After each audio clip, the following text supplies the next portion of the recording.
ನಮಸ್ತೆ ಫ್ರೆಂಡ್ಸ್, ನಂದಿ ವ್ಲಾಗ್ಸ್ಗೆ ಸ್ವಾಗತ ಸುಸ್ವಾಗತ. ಸಮಸ್ತ ವೀಕ್ಷಕ ಬಾಂಧವರಿಗೂ ವೈಕುಂಠ ಏಕಾದಶಿಯ ಶುಭಾಶಯಗಳು. ಇವತ್ತು ನಾವು ಧನುರ್ಮಾಸದ ಪೂಜೆ ಅನ್ನೋದು ಯಾವ ರೀತಿ ಮಾಡಿದ್ದೀನಿ ಅನ್ನೋದನ್ನು ನಿಮಗೆಲ್ರಿಗೂ ತಿಳಿಸೋಣ ಅಂತ ಈ ಪುಟ್ಟ ವಿಡಿಯೋ ಮಾಡಿದ್ದೀನಿ ಕಣ್ರಿ. ಹಾಗೆ ಧನುರ್ಮಾಸದ ಪೂಜೆ, ಅರಳಿಕಟ್ಟೆ ಪೂಜೆ ಯಾವ ರೀತಿ ಮಾಡ್ಬೋದು ಅಂತ ಹಿಂದೆ ವಿಡಿಯೋ ಕೂಡ ಮಾಡಿದ್ದೀನಿ. ನಿಮ್ಗೆ ಗೊತ್ತಿಲ್ಲ ಅಂದರೆ ಡಿಸ್ಕ್ರಿಪ್ಷನ್ ಬಾಕ್ಸಲ್ಲಿ ಲಿಂಕ್ ಕೊಟ್ಟಿರ್ತೀನಿ, ಬೇಕಾದರೆ ನೋಡಿ. ಅದಕ್ಕೂ ಮುಂಚೆ ಎಲ್ರೂ ನಂದಿ ವ್ಲಾಗ್ಸ್ಗೆ ಸಬ್ಸ್ಕ್ರೈಬ್ ಆಗಿ ವಿಡಿಯೋನ ಕೊನೆವರೆಗೂ ನೋಡಿ. ಹಾಗೆ ವಿಡಿಯೋಗೆ ಒಂದು ಲೈಕ್ ಕೊಡಿ. ನೋಡಿ, ಬೆಳಗಿನ ಜಾವ 5 ಆಗಿರುತ್ತೆ, 4 ಗಂಟೆ ಸಮಯ. ಆ ಸಮಯದಲ್ಲಿ ಮೊದಲಿಗೆ ಬಾಗಿಲೆಲ್ಲ ತೊಳ್ಕೊಬೇಕಾಗುತ್ತೆ, ಅಂದರೆ ಬಾಗಿಲನ್ನ ಸಾರಿಸ್ಕೋಬೇಕಾಗತ್ತೆ. ಈ ರೀತಿಯಾಗಿ ನೋಡಿ, ಕತ್ಲೆ ಇದೆ. ಎಷ್ಟು 4 ಗಂಟೆ ಸಮಯ ಅಲ್ವಾ, ಬೆಳಕಾಗಿರೋಕ್ಕೆಲ್ಲಿ ಸಾಧ್ಯ. ನೋಡಿ ಎಷ್ಟು ಕತ್ಲಿದೆ.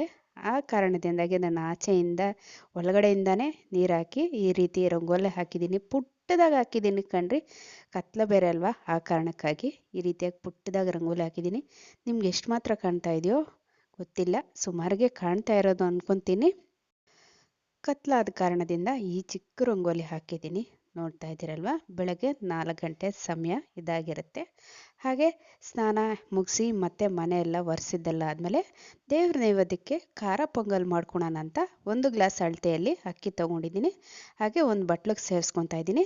ಅದೇ ಗ್ಲಾಸಲ್ಲಿ ಅರ್ಧ ಗ್ಲಾಸಷ್ಟು ಹೆಸರುಬೇಳೆ ತೊಗೊಂಡು ಅದೇ ಬಟ್ಲಿಗೆ ಸೇರಿಸ್ಕೊಂಡು ನೀಟಾಗಿ ತೊಳೆದಿಟ್ಕೋಬೇಕಾಗತ್ತೆ. ಹಾಗೆ ಒಂದು ಕುಕ್ಕರ್ ಇಟ್ಕೊಂಡು 2 ಟೀ ಸ್ಪೂನಷ್ಟು ತುಪ್ಪ ಸೇರಿಸ್ಕೋಬೇಕಾಗತ್ತೆ. ದೇವ್ರ ನೈವೇದ್ಯಕ್ಕೆ ಯಾವತ್ತೂ ಅಷ್ಟೇ ನಾವು ತುಪ್ಪ ಸೇರಿಸಿ ಮಾಡೋದ್ರಿಂದ ತುಂಬ ಮುಖ್ಯ ಅಂತ ಹೇಳ್ಬೋದು. ರುಚಿ ಅನ್ನೋದಕ್ಕಿಂತ ಮುಖ್ಯ ತುಂಬ ತುಪ್ಪ ಹಾಕಿ ಮಾಡೋದು ದೇವ್ರ ನೈವೇದ್ಯಕ್ಕೆ ಅಂತ. ಹಾಗೆ 1 ಟೀ ಸ್ಪೂನ್ ಸಾಸಿವೆ ಸೇರಿಸ್ಕೊಂಡು ಸಾಸಿವೆ ಸಿಡಿದ ನಂತರ 2 ಮೆಣಸಿನ್ಕಾಯಿ, ಹಸಿರು ಮೆಣಸಿನ್ಕಾಯಿ ಮಧ್ಯಕ್ಕೆ ಸೀಳಿ ಹಾಗೆ 1 ಕಡ್ಡಿ ಕರ್ಬೇವಿನ ಸೊಪ್ಪಷ್ಟು ಸೇರಿಸ್ಕೊಳ್ತಾ ಇದ್ದೀನಿ. ಇದಕ್ಕೆ ಜಾಸ್ತಿ ಇಂಗ್ರೀಡಿಯೆಂಟ್ಸ್ ಬೇಡ, ಸ್ವಲ್ಪ ಆದರೆ ಸಾಕು. ಕಡೆ ಪಕ್ಷ ಹಸಿರು ಮೆಣಸಿನ್ಕಾಯಿ ಹಾಕ್ತಿರೇ ಕಾಳು ಮೆಣಸನ್ನು ಸಹ ಕುಟ್ಟಿ ಪುಡಿ ಮಾಡಿ ಹಾಕ್ಬೋದು. ಹಾಗೆ ತೊಳೆದಿಟ್ಕೊಂಡಿರೋಂಥ ಹೆಸರುಬೇಳೆ ಅಕ್ಕಿ ಸೇರಿಸ್ಕೊಂಡು ಒಂದ್ಸರಿ ಮಿಕ್ಸ್ ಮಾಡ್ಕೊತಾ ಇದ್ದೀನಿ. ಮಿಕ್ಸ್ ಮಾಡ್ಕೊಂಡಿದ ನಂತರ ಸ್ವಲ್ಪ ನೀರು ಜಾಸ್ತಿನೇ ಹಾಕ್ಕೋಬೇಕಾಗತ್ತೆ. ಹಾಕಿದ ನಂತರ ರುಚಿಗೆ ತಕ್ಕಷ್ಟು ಉಪ್ಪು ಸೇರಿಸಿ ಎಲ್ಲ ಒಂದ್ಸರಿ ಮಿಕ್ಸ್ ಮಾಡ್ಕೋಬೇಕಾಗತ್ತೆ. ಹಾಗೆ ಸ್ವಲ್ಪ ಅರಿಶಿನ ಪುಡಿ ಸೇರಿಸ್ಕೊಂಡು ಹಾಗೆ ಸ್ವಲ್ಪ ಜೀರಿಗೆ ಮತ್ತು ಸ್ವಲ್ಪ ಕಾಳು ಮೆಣಸನ್ನು ಸೇರಿಸ್ಕೊಂಡು ಎಲ್ಲ ಒಂದ್ಸರಿ ಮಿಕ್ಸ್ ಮಾಡಿ ಮುಚ್ಚಳ ಮುಚ್ಚಿ 2 ವಿಜಿಲ್ ಬರ್ಸ್ಕೋಬೇಕಾಗತ್ತೆ. ಪೊಂಗಲ್ಲು ಅಷ್ಟೊತ್ತಿಗೆ ರೆಡಿ ಆಗುತ್ತೆ. ಪೊಂಗಲ್ಲು ರೆಡಿ ಆಗೋಷ್ಟೊತ್ತಿಗೆ ನಾವು ಅರಳಿಕಟ್ಟೆ ಪೂಜೆ ಮಾಡೋದಕ್ಕೆ ಈ ಧನುರ್ಮಾಸದಲ್ಲಿ ಅಕ್ಕಿ ಹಿಟ್ಟಿನ ದೀಪ ಹಚ್ಚೋದು ತುಂಬ ಮುಖ್ಯವಾಗಿರುತ್ತೆ. ಆ ಕಾರಣಕ್ಕಾಗಿ ಅಕ್ಕಿ ಹಿಟ್ಟಿನ ದೀಪ ಯಾವ ರೀತಿ ರೆಡಿ ಮಾಡ್ಕೋಬೇಕು ಅಂತ ನಿಮಗೆಲ್ಲ ತಿಳಿಸ್ತಾ ಇದ್ದೀನಿ. ಒಂದು ತಟ್ಟೆಗೆ ಅಕ್ಕಿ ಹಿಟ್ಟನ್ನು ಹಾಕ್ಕೊಂಡು ಸ್ವಲ್ಪನೇ ನೀರು ಸೇರಿಸ್ಕೊತ ಈ ರೀತಿಯಾಗಿ ಗಟ್ಟಿಯಾಗಿ ಕಲಿಸ್ಕೊಬೇಕಾಗುತ್ತೆ ಅಕ್ಕಿ ಹಿಟ್ಟಿನ ದೀಪಕ್ಕೆ. ಅಕಸ್ಮಾತಾಗಿ ಏನಾದರೂ ಸ್ವಲ್ಪ ನೀರು ಜಾಸ್ತಿ ಆದರೆ ಸ್ವಲ್ಪ ಅಕ್ಕಿ ಹಿಟ್ಟು ಸೇರಿಸ್ಕೊಂಡ್ರೆ ಸರಿ ಹೋಗುತ್ತೆ ಕಣ್ರಿ. ನೋಡಿ, ಈ ರೀತಿಯಾಗಿ ಉಂಟೆ ಬರಬೇಕು, ಅಂದರೆ ಒಂದು ಮುದ್ದೆ ರೀತಿಯಲ್ಲಿ ಆಗಬೇಕು. ಈ ರೀತಿಯಲ್ಲಿ ಮಾಡಿಕೊಂಡು ನಿಮಗೆ ಯಾವ ಸೈಜ್ ಬೇಕಾದರೂ ಸರಿ ಆ ಸೈಜ್ಗೆ ದೀಪಗಳನ್ನ 2 ದೀಪಗಳನ್ನ ಮಾಡ್ಕೋಬೇಕಾಗತ್ತೆ. ಇವು ಯಾವ ರೀತಿ ಬರುತ್ತೆ ಆ ರೀತಿಯೇ ಮಾಡ್ಕೊಳ್ಳಿ, ಏನು ತೊಂದರೆ ಇಲ್ಲ. ನಿಮಗೆ ಗುಂಡಾಗೆ ಬರಬೇಕು ಅನ್ನೋದೇನಿಲ್ಲ. ನೋಡಿ, ನನಗೆ ಬಂದಂಗೆ ನಾನು ಇಷ್ಟು ಮಾತ್ರ ದೀಪ ಮಾಡ್ಕೊಂಡಿದ್ದೀನಿ. ಅಕ್ಕಿ ಹಿಟ್ಟಲ್ಲಿ ದೀಪ ಹಚ್ಚೋದು ಅರಳಿ ಮರದ ಕೆಳಗಡೆ ತುಂಬಾ ಒಳ್ಳೆಯದು. ಅದರಲ್ಲಿ ಈ ಧನುರ್ಮಾಸದಲ್ಲಂತೂ ತುಂಬಾ ಮುಖ್ಯ ಅಂತ ಹೇಳ್ಬೋದು. ಹಾಗೆ ಅಷ್ಟೊತ್ತಿಗೆ ಪೊಂಗಲ್ ರೆಡಿ ಆಗಿತ್ತು. ಸ್ವಲ್ಪ ಸಣ್ಣಗೆ ಹಚ್ಚಿರೋ ಕೊತ್ತಂಬರಿ ಸೊಪ್ಪು ಹಾಕ್ಕೊಂಡು ಮೇಲೆಯಿಂದ ಎಲ್ಲ ಒಂದ್ಸರಿ ಮಿಕ್ಸ್ ಮಾಡ್ಕೊತಾ ಇದ್ದೀನಿ.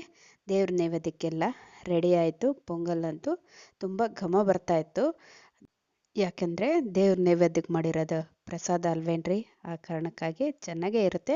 ನಾವು ಮನೇಲಿ ಮಾಡ್ಕೊಳೋದ್ಕಿಂತ ತುಂಬ ರುಚಿ ಅನ್ನೋದು ಡಬ್ಬಲ್ ಮಾಡುತ್ತೆ ದೇವರು ಅಂತ ಹೇಳ್ಬೋದು. ಹಾಗೆ ದೇವ್ರ ನೈವೇದ್ಯ ಎಲ್ಲ ದೇವ್ರ ಮುಂದೆ ಇಟ್ಟು ಹೂವು ಎಲ್ಲ ಇಟ್ಕೊಂಡು ಈ ರೀತಿಯಾಗಿ ದೇವ್ರ ಪೂಜೆ ಮಾಡಿಕೊಂಡೆ ಇರ್ಕಂಡ್ರಿ. ಹೂವು ಸ್ವಲ್ಪ ಇರೋ ಕಾರಣಕ್ಕಾಗಿ ಈ ಪಾಟಲ್ಲಿ ಸ್ವಲ್ಪ ಹಾಕ್ಕೊಂಡಿದ್ದೀನಿ. ಇವತ್ತು ವೈಕುಂಠ ಏಕಾದಶಿನೂ ಆಗಿತ್ತು ಮತ್ತು ಧನುರ್ಮಾಸದ ಪೂಜೆ ಪ್ರಾರಂಭನೂ ಆಗಿತ್ತು ಮೊದಲನೇ ದಿವಸ. ಆ ಕಾರಣಕ್ಕಾಗಿ 2 ಸೇರಿಸಿ ಮಾಡಿದ್ದೀವಿ. ದೇವ್ರ ನೈವೇದ್ಯಕ್ಕೆಲ್ಲ ಇಟ್ಟು ಪೊಂಗಲ್ಲಿಟ್ಟು ಈ ರೀತಿಯಾಗಿ ಹೂವು ಜೋಡಿಸ್ಕೊಂಡು ಪೂಜೆ ಮಾಡ್ಕೊಂಡಿದ್ದೀನಿ. ಹಾಗೆ ನೋಡಿ, ಬಾಗಿಲಿಗೂ ಸಹಿತ ಈ ರೀತಿಯಾಗಿ ಮೊದಲಿಗೆ ರಂಗೋಲಿ ಹಾಕಿ ಈ ಥರ ಹೂವು ಇಟ್ಟು ಪೂಜೆ ಎಲ್ಲ ನಂತರ ನಾವು ಹೊಸಲಿಗೆ ಅರಿಶಿನ ಕುಂಕುಮ ಇಡೋದು ನಮ್ಮನೆ ಪದ್ಧತಿ ಆಗಿರುತ್ತೆ. ಆ ಕಾರಣಕ್ಕಾಗಿ ಅದು ಒಂದು ಕ್ಲಿಪ್ಪಿಂಗ್ ತೋರಿಸಿದ್ದೀನಿ, ಇದು ಒಂದು ಕ್ಲಿಪ್ಪಿಂಗ್ ತೋರಿಸಿದ್ದೀನಿ ನಿಮಗೆ. ನಮ್ಮ ಮನೇಲಿ ಈ ರೀತಿ ಪದ್ಧತಿ ಇರುತ್ತೆ. ಹೊಸಲಿಗೆಲ್ಲ ಈ ರೀತಿಯಾಗಿ ಪೂಜಾ ನಂತರ ಅರಿಶಿನ ಕುಂಕುಮ ಇಡೋದು ನಮ್ಮ ಪದ್ಧತಿ. ಹಾಗೆ ಮನೆಯಲ್ಲಿ ಪೂಜೆ ಮುಗಿಸ್ಕೊಂಡು ಸಮಯ 5:45 ಆಗಿತ್ತು.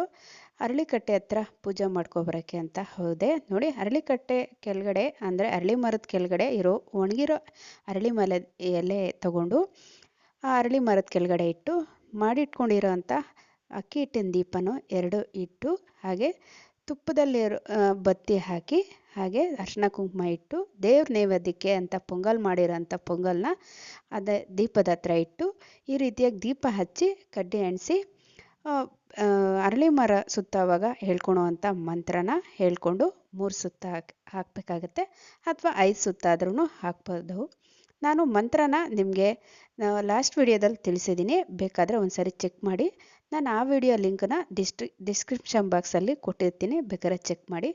ನೋಡಿ, ಅರಳಿ ಕಟ್ಟೆದು ನಾಗರಕಲ್ಲೆಲ್ಲ ಆಗಿರುತ್ತೆ. ಗಣೇಶ ದೇವರು ಇದ್ದಾರೆ, ಹಾಗೆ ನಾಗರಕಲ್ಲು ಸಹಿತ ಇದೆ. ನೋಡಿ, ಕತ್ಲಾಗಿರೋದ್ರಿಂದ ನಿಮ್ಗೆ ಸರಿಯಾಗಿ ಗೊತ್ತಾಗ್ತಾ ಇಲ್ಲ, ಆ ಕಾರಣಕ್ಕಾಗಿ ಹೇಳ್ತಾ ಇದ್ದೀನಿ. ನಂತರ ಪೂಜೆ ಎಲ್ಲ ಮುಗಿಸ್ಕೊಂಡು ಆಂಜನೇಯನ ಗುಡಿಗೆ ಅಂದರೆ ಮುಳಬಾಗಿಲು ಆಂಜನೇಯ ಸ್ವಾಮಿ ದೇವಸ್ಥಾನಕ್ಕೆ ಬಂದೆ. ಇಲ್ಲಿ ಏನಪ್ಪ ವಿಶೇಷ ಅಂದರೆ ವೈಕುಂಠ ಏಕಾದಶಿ ಮಾರನೇ ದಿವಸ ಅಂದರೆ ದ್ವಾದಶಿ ದಿವಸ ಇಲ್ಲಿ ತುಂಬ ವಿಶೇಷ ಆಗಿರುತ್ತೆ. ಯಾಕಂದರೆ ತಿರುಪತಿಯಲ್ಲಿ ವೈಕುಂಠ ಏಕಾದಶಿ ದಿವಸ ಪೂಜೆ ನಡೆದಾದ್ಮೇಲೆ ಅಲ್ಲಿಂದ ಬರೋ ಪ್ರಸಾದ ಮುಳಬಾಗಿಲು ಆಂಜನೇಯ ಸ್ವಾಮಿ ದೇವಸ್ಥಾನ ತಲುಪಿದ್ಮೇಲೆ ಮಾರನೇ ದಿವಸ ಇಲ್ಲಿ ವೈಕುಂಠ ಏಕಾದಶಿ ನಡೆಸೋ ಪದ್ಧತಿ ಇದೆ. ತುಂಬ ಚೆನ್ನಾಗಿ ಅಲಂಕಾರ ಮಾಡಿರ್ತಾರೆ.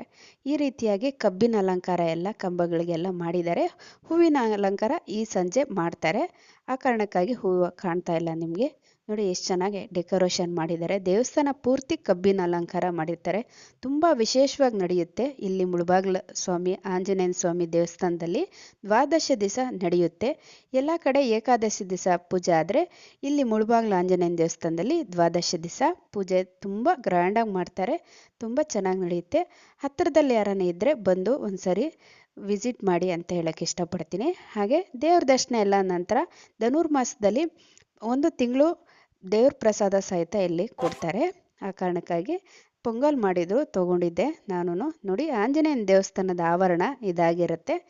ಇಲ್ಲಿ ಒಳಗಡೆ ಫೋನ್ ಆಗಲಿ ಕ್ಯಾಮ್ರಾ ಆಗಲಿ ಅಲೋ ಇಲ್ಲ, ಆ ಕಾರಣಕ್ಕಾಗಿ ದೇವ್ರನ್ನ ತೆಗಿಯೋಕ್ಕಾಗಲಿಲ್ಲ. ನಾನು ಬರೀ ಆವರಣ ಮಾತ್ರ ತೆಗೆದಿದ್ದೀನಿ.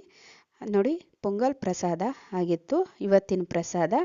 ನೋಡ್ತಾ ಇದ್ದೀರಲ್ವ ಎಷ್ಟು ಚೆನ್ನಾಗಿದೆ. ದೇವ್ರ ನೈವೇದ್ಯ ಅನ್ನೋದೇ ಅಷ್ಟೊಂದು ರುಚಿಯಾಗಿರುತ್ತೆ, ಅಷ್ಟೊಂದು ಅದ್ಭುತವಾಗಿರುತ್ತೆ. ಆ ನೈವೇದ್ಯ ಬಿಟ್ಟರೆ ನಾವು ಮಾಡೋಕ್ಕಾಗತ್ತಾ? ದೇವ್ರ ನೈವೇದ್ಯನೇ ನೈವೇದ್ಯ ಕಣ್ರಿ, ಅಲ್ವೇನ್ರಿ? ಹಾಗೆ ನೋಡಿ, ಇಲ್ಲಿ ನಿಮಗೆ ಎಷ್ಟು ಮಾತ್ರ ಕಾಣ್ತಾ ಇದೋ ಗೊತ್ತಿಲ್ಲ. ಆಂಜನೇಯನ ದೇವಸ್ಥಾನದ ಹೊರಾಂಗಡೆ ಆವರಣದಿಂದ ವಿಡಿಯೋ ಮಾಡಿದ್ದೀನಿ. ನಿಮ್ಗೆ ಎಷ್ಟು ಮಾತ್ರ ಕಾಣ್ತಾ ಇದೋ ಗೊತ್ತಿಲ್ಲ. ಒಳಗಡೆ ಮೊಬೈಲ್ ಆಗಲಿ ಕ್ಯಾಮ್ರಾ ಆಗಲಿ ಅಲೋ ಇಲ್ಲ, ಆ ಕಾರಣಕ್ಕಾಗಿ ಹೊರಗಡೆಯಿಂದ ತೆಗೆದಿರೋದು ಈ ವಿಡಿಯೋ ಆಗಿರುತ್ತೆ. ಇದಾಗಿತ್ತು ಇವತ್ತಿನ ಧನುರ್ಮಾಸದ ವಿಡಿಯೋ. ಇನ್ನೊಂದು ಹೊಸ ವಿಡಿಯೋ ಜೊತೆ ನಿಮ್ಮೊಂದಿಗೆ ವೀಕ್ಷಿಸಿದವರೆಲ್ಲರಿಗೂ ಧನ್ಯವಾದಗಳು.